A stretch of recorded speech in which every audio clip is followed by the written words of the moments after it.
Welcome back to the Home Recording Show. This is episode 312, and today we're talking about compact mixers for the home studio. Are they a good choice? Are they extra? Are they a bad idea? Let's talk about that. I'm Jon Tidey. I'm Ryan Canestro. And we'll probably talk about some other things too, as we have been known to that one time. Yeah. We're doing this topic because, well, it's been on the list for a little while. And I think even in that episode, we talked about audio interfaces or what you need for a home studio. We mentioned mixers because in general, I say, don't get a mixer. So John went and got a mixer. Exactly. But I have a good reason to. I mean, there's so many reasons to get one. They seem like a great idea. But if you don't already have a decent audio interface, a good monitoring controller, good monitoring, headphone monitoring, all that stuff already dialed in, don't get a compact mixer because they're just going to really complicate your setup. And with the one in particular that I bought, I don't really trust the monitoring setup, especially the headphone monitoring. It's not going to be an accurate headphone amp, and the headphone amp in it is not going to be of the highest quality in general, even in the higher end mixers. The thing is, it's actually super loud.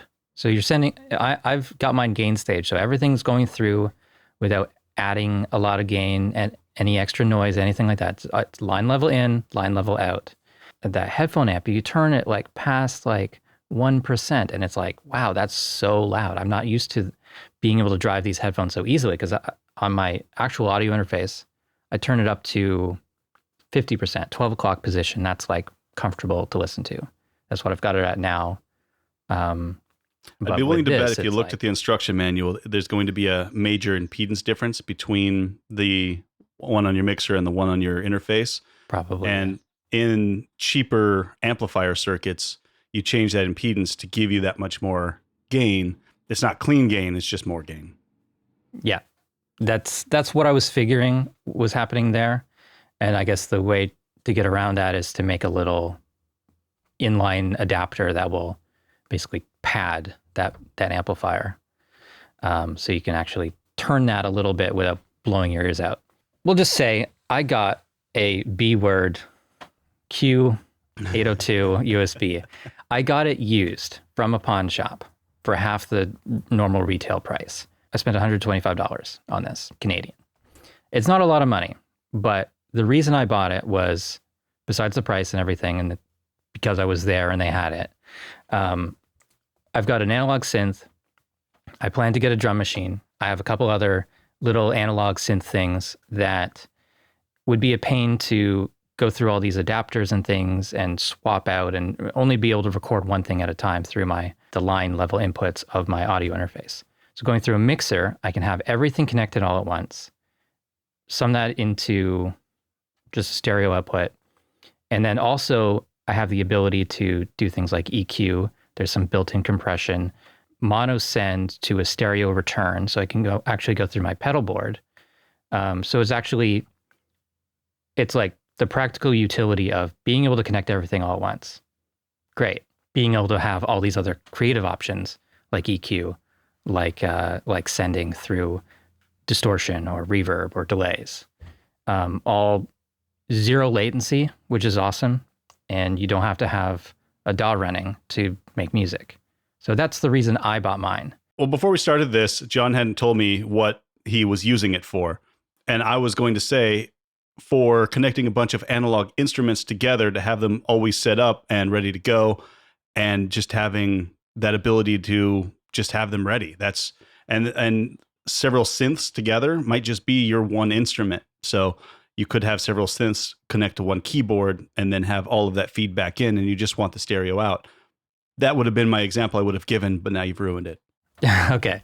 Yeah. And I think that I've been thinking about this for a while and I couldn't decide on which one to get. When the opportunity to get one was there, I just grabbed that. And I was expecting the worst from Behringer. I was actually pleasantly surprised that they've come a long way. It's not noisy. This is a product from 2014, if I'm reading the date on the thing. And they're still selling it today. But I don't think it's like a new design. I think I saw some reviews of it from back in 2008. So like it is an actual USB interface as well, but it's going to be USB 1 and it's going to be just stereo recording, stereo playback. and probably only 16-bit. So I don't expect much from that. I actually haven't even tried that aspect of it. I just got it yesterday. When you're doing analog synth, so that's going to be a little bit noisy anyway. So it is. There's really nothing you lose in that scenario. Right. And we'll play some example clips. I don't want this to be too specific about this particular device. I just want to talk about like the concept of a compact mixer, the compromises of a compact mixer, and I guess the benefits of it. So the main utility of this is being able to connect multiple sources, mix them down to a stereo line level source to use for recording or to a PA or whatever it is. It has a variety of jacks on it, from microphone inputs to balanced and unbalanced 1/4 inch, and also RCA jacks for inputs and outputs in a lot of cases. It has some smart features. I was actually surprised. So on the stereo inputs, if you only plug into the left side, automatically pans that to the center. And yeah, if you plug into the right, it will automatically be panned to the right, and the left channel will be panned to the left. So that's cool. There was a little thing that I wasn't expecting. A little dummy proof. And that actually makes it more flexible, because if you were only plugging into the left, what would you do with the pan? So, because you don't have separate panning controls for the left and right on the stereo inputs. So this one in particular has 2 mic preamps or line level inputs on channels 1 and 2, which have compression, EQ, aux send, and a pan control. Then there's 2 more stereo pairs on balanced or unbalanced TRS. Line level in. Yep. Then there's another RCA connector, pair of connectors for I don't know, computer, or from I don't know, probably DAT recorders. This was what old tape player. Originally. I mean, you could basically have all the connections to hook in anything. That's what's cool about a mixer. They have the inputs for anything and everything. Your normal audio interface has like a guitar jack, a mic jack, and you can go mic level, line level, or guitar. That's pretty much all you have. And then you have to start getting into DIs to start bridging that gap to get into RCA or 1/8 inch or any of those other consumer level things. So it's just nice to have them all there. And like we were talking about before we started recording today, I don't have a purpose-built little area like Jon does for recording the show. So Jon comes in, sits down, checks focus, and he's good to go. I have to run downstairs to the garage, bring C-stands up, set up lighting, cameras, everything every time. When you have all of your things just laid out ready to go and creativity strikes, you can just sit down and just go. You don't have to build a thing, because if I was like, oh, I have this idea, I have to build this entire city first, I'm not interested. Yeah, and that's the main benefit. As I get more hardware, like synths, drum machines, things like that, I want to have everything connected all at once. I want to be able to record it while direct monitoring it and kind of doing everything there away from the computer, where that makes sense. And doesn't always, but right now, without the mixer, I don't really have that option. I would have to record in one thing at a time into the DAW, and I end up spending more time with the mouse in my hand than with the keys in my hand. So, wasn't it kind of funny how everything was all analog and then it went digital, went all digital, and then it started to kind of mix pieces back and forth, and now it's become a hybrid again. Yeah, and modular. And a lot of people's modular synths are huge, and they're amazing. Yeah. I don't want to recommend it 100% to everyone, but really, if you got several line level sources coming in and you're going to keep everything line level, I think it's a great option to have. They're actually not, even the cheaper mixers, as long as, it's a brand that you recognize, Behringer, Mackie, Yamaha, even Alesis, I would say any of those are going to be fine as long as you're not pushing them too hard. And I think that's where the beginners have the most trouble with these, not knowing the proper scaling of. Well, and the key point was line level. And when the preamps on these are not great. So these are not the preamps you want to plug a mic into, crank up the preamp and try to get a good sound out of it. That's not what you're going to want to use these for. But for line level sources, that's when these things are going to be operating at their lowest noise floor. You can mix all kind of signals together, and you could use them as a mixer. It's great, but do not use this as an external preamp. Yeah, and when I've done home studio setups for people, and they're like just getting into the idea of like of USB interfaces and things like that. And they're using mixers before. Their setups were so complicated, getting sounds in and out, and then like to monitor it. Like every time you want to play back, you got to press a button on the mixer first, and all these sorts of complicated setups. I hate them for that, but for just standalone music making, it's really cool. I will at some point probably use it as a USB interface. Maybe have a laptop here, and that's just set up for recording the standalone gear. But what I do, I don't plug into the headphones on that mixer. I don't connect speakers to that. I run the main outs into line ins on my audio interface, and I monitor off that. I have direct monitoring on the interface, so no latency. And the headphone amp is properly impedance matched for my headphones. And then I can just bring up a couple channels in the DAW to record that if I want to. I've got a bunch of notes here. I feel like we've skimmed past most of these already, but if you want a DAW-less music setup, I recommend these. If you already have a good monitoring setup, I recommend this as a way to get more inputs in, which are either permanently attached or something that use several instruments together all the time, or if you're bringing in all kinds attach, even one at a time recording through. It's just nice to not have to patch cables in all the time. Yeah, and if you're doing all kinds of crazy stuff, like we used to talk about, like circuit bending toys and taking tape machines to use them as distortion units or any of that kind of stuff, that's an easy way to patch that in and out. That's always just ready to go. Yeah, and the main thing with these is gain staging can be tricky. In the DAW, gain staging doesn't really matter. Plugins don't really distort unless they're made to distort. You can't clip a track technically. Reference the 2-bit float point episode. Exactly.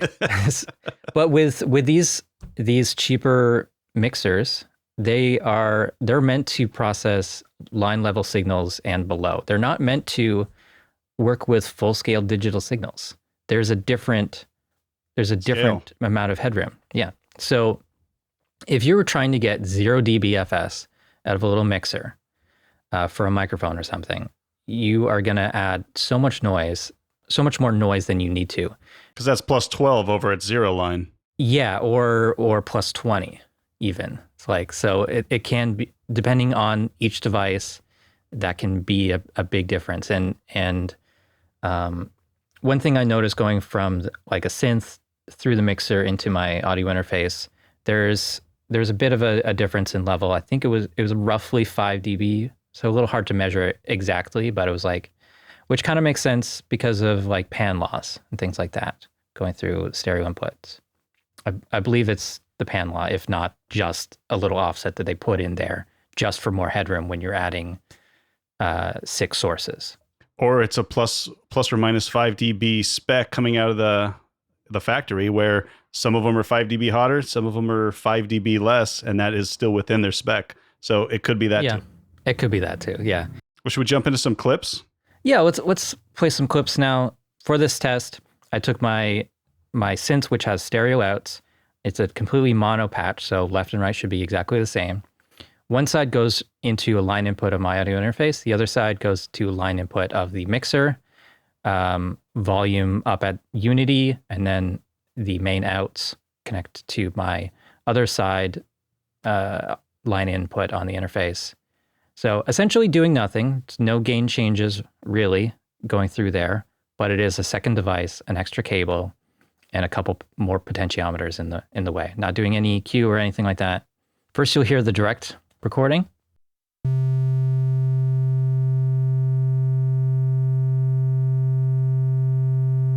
And now you'll hear the mixer recording.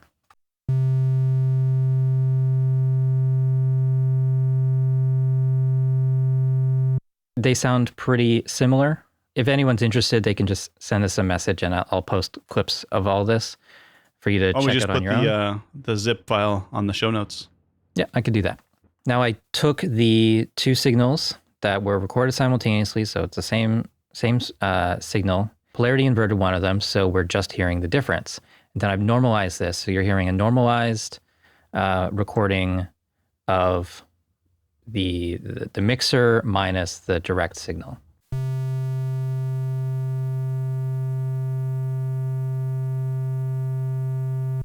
And there's definitely a difference there. Even without normalizing, the difference was about minus 40 or so. And you can definitely hear that there is, it still sounds like the synth is there. But when you compare the mixer versus the direct, you don't hear that much of a difference. In the clips, you might notice that at first it's a little bit brighter, but actually both of them sound brighter just at the attack of the note. That's a little misleading. So next we're going to play just the noise floor normalized. And the thing that I noticed when I did this was that there's quite a lot of DC offset. So in the examples you'll hear, it's the DC offset's been removed. All right, so here's the sound of the direct inputs on my interface. And here's the sound of the mixer. And here's a clip of the direct sound going into the mixer back to back. Perception of Behringer products is not great. And this is kind of the era where I believe this is before they bought Midas. Yeah. And in the Midas era and the X32, that was something that really changed the perception of Behringer. It became something that we can use in a professional level. And they've always made very inexpensive things. And I've always been fine using Behringer mixer if it wasn't critical in like a recording. I've used those small mixers like you just got for just mixing multiple sources before they go to speakers, like just the computer outputs and things like that for simple setups. No big deal. It sounds good. Line level sounds fine. It's just the preamps, you don't want to record those. And I think that's where most of the home recording people get it wrong, in that they're trying to just get cheap preamps. Oh, it's got 2 preamps, I'll just use those. No, that's going to make every recording you do sound bad. Yeah. But some of the playback at line level is going to be fine. So that's why you listen to your favorite songs, they sound great. Why can't I record mine on it? That's why. Let's talk about actually getting the right levels for those preamps. Like best case scenario with those preamps, you're going to be using a condenser mic so that it's got its own lower noise floor and a higher output gain than a dynamic mic. And most home studios start with a dynamic mic, so there's part of the problem right there. So yes, it might be okay. If you plug a very high quality condenser with great sensitivity and low noise floor into a shit preamp, then yeah, you could probably salvage a little bit. But for the most use case, it's a SM57 that needs a lot of gain, if it's especially like on a delicate vocal or something like that. Yeah. Maybe a snare drum, maybe a guitar cabinet where it doesn't need a lot of gain. It's those preamps, if they're in the 50% to 75% of the range, they're probably fine. Once you get above 75%, which is where a Neve really starts to open up, these do the exact opposite. Right. So we're going to take the main out volume knob. We're going to put that at unity. We're going to take the channel fader or knob, put that at unity, not above. So whatever comes in through that should be a straight. It's essentially bypassing the fader. Yeah. And then it's a matter of turning up the preamp. What I see a lot of people do is have some of those parts cranked and some of them turned down. So if you've got the fader turned down and then you crank up the gain on it, that's not going to give you the optimal noise floor for that source.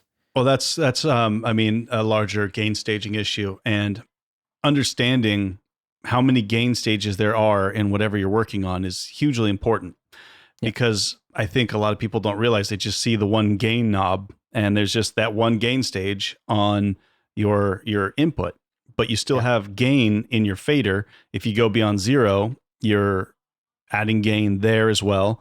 When you twist your EQ knobs, you're adding gain there as well. When you bring it into your DAW, you have gain inputs on your input there. Then in your session, you have gain on your faders, you have gain on your master bus, you have gain on your plugins. Yeah. There are many, many gain stages. And if any of those are taking too much out, and then some of them are putting way too much gain in, you're doing all kinds of destructive madness on your tracks. Yeah. All you need to do is hit line level. That could be -20. That could be -12. That's all you need for this. If you need to hear it louder, you are using digital gain or you're turning up your monitors. That's the main thing. Not trying to hit like digital levels. Like, well, you can approach it the same as an audio interface. It is technically, but really most people push those too hard as well. So you really only need to get to line level. Yeah, find that sweet spot, get it dialed in, and then keep those levels consistent. And this thing will sound and perform beautifully in your home studio setup. It's actually crazy how much gain this has. It has 60 dB on the mic preamp. Each EQ point is another 15 plus or minus. The fader goes to +15 and the main out goes to +15. So there's a lot of potential for adding gain there and a lot of potential for adding noise as well. Well, and the beauty of having that much gain, don't use the top 20% and you have plenty of usable space. For sure. I think that pretty much covers all the notes on these. Compact mixers, not as bad as I thought. I've never owned one until now. I'm glad that you were upset before you started and then you were pleasantly surprised. I was like, okay, I'm making a mistake, but like this seems like a fair price. And the main utility of it, being able to connect a few things, expand my studio a little bit without having to constantly remove cables between devices or record things one at a time. It's fine. The bonuses of tone shaping, the aux send, being able to split it to multiple outputs as well, or multiple devices. So I could go to my computer, I could go to a different computer with the USB out, I could go RCA out into a tape machine if I wanted. So that's really cool. And that's why it's so important to challenge your current beliefs, because what you think today, 5-10 years from now, you're going to have different ideas. So get to them a little quicker. Try things. Sometimes it doesn't work out. Sometimes it does. It's good to be skeptical, but I don't think you should have strong opinions about things until you've really tried them, and then come back to it 10 years later and see if you've learned something that would change your perspective of it. Because like if this was my only audio interface, I would probably hate it. I would probably be constantly running into issues where I think there's a lot more noise in the recording than there is because the headphone out is noisy. Or I think I'm recording hotter than it is because the headphone amp is so loud. And yeah, just fiddly controls, all the cables on the desk that can get in the way. It's not as compact and nice as like a rack mount interface or an interface with all the connections on the back. Everything in this little thing comes at the top, and it's messy, or can be messy. And in keeping an open mind, our next topic is going to be sex, religion, and politics. Yeah, so that's where we're going to leave this episode for today. Thank you so much for watching and listening. If you'd like to support the show, you can go to buymeacoffee.com/HRS podcast. Buy us a virtual coffee for $5 and get your name at the end of the show, as well as in the show notes. Thank you, everyone that has donated so far. We are approaching the goal of, I think it was $750 for the year, just to cover my basic expenses or basic time spent on this to approach my normal hourly rate making an episode.